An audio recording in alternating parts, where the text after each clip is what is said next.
Hello, I want to talk to you today about collaborative writing, writing with someone else, working on a single piece together with one or more other co-writers.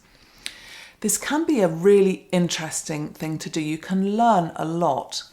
It's worth thinking about your writing in terms of whether or not you could do with some collaborators for any particular piece you want to write.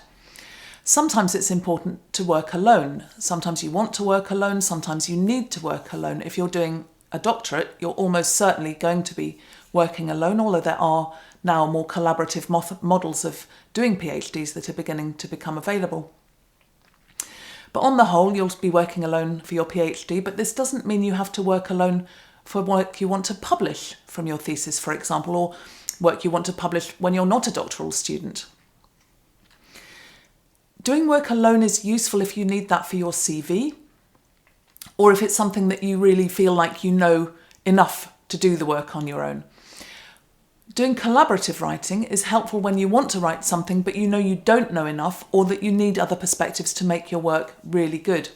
I've done quite a bit of both kinds, and I learn a lot when I collaborate with other people, which I find really positive. However, this process is not necessarily straightforward. Problems can arise.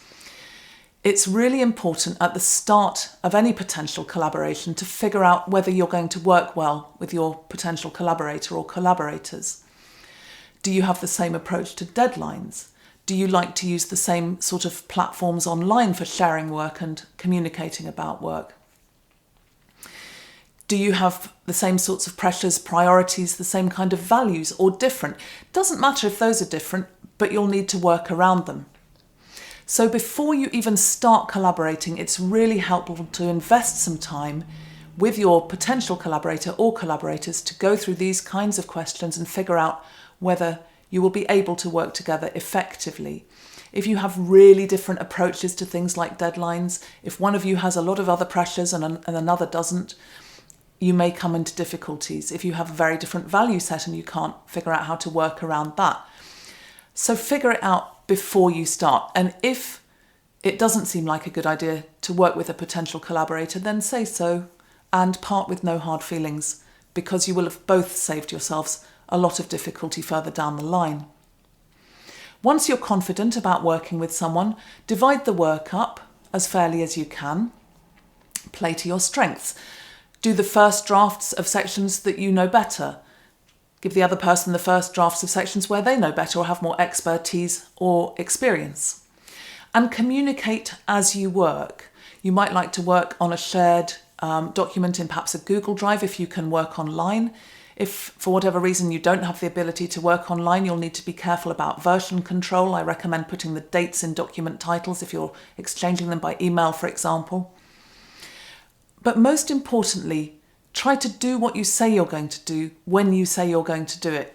And if an unexpected problem arises that means you can't meet your obligations, then communicate that to your colleague as soon as possible, so that then you can reorganise.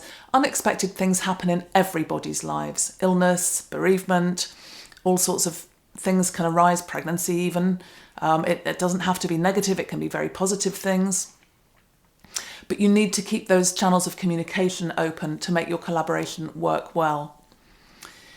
And when you find someone you work well with, nurture that relationship, because collaboration doesn't need to be one-off. Some collaborations will be just by their nature and by the nature of the world and people moving on and things changing.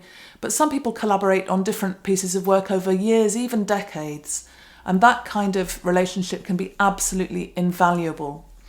Having said that, look after yourself too in collaborative work. If someone else asks you to collaborate on something, however interesting it is, think through your own commitments before you say yes. Figure out whether you can really be sure that you can take on that collaborative work, because otherwise you risk either burning yourself out or letting other people down, which is not a good outcome. But if you can do all of this, make your collaborations work well, you will find that a good collaboration is a wonderful experience.